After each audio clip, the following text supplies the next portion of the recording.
Yollara düştüm, çare yoktur bende. İçim kan ağlıyor, dermanım sende.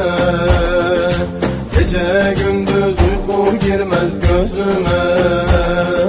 Hasretinle yandı gönlüm sultanım. Hayata bembeyaz bir sayfa açtım. Nerede günah gördüysem ondan kaçtım. İnşallah bir daha yapmayacağım. Yaramı sarmaya geldim sultanım. Hayata bembeyaz bir sayfa açtım. Nerede günah gördüysem ondan kaçtım. İnşallah bir daha yapmayacağım. Yaramı sarmaya geldim sultanım.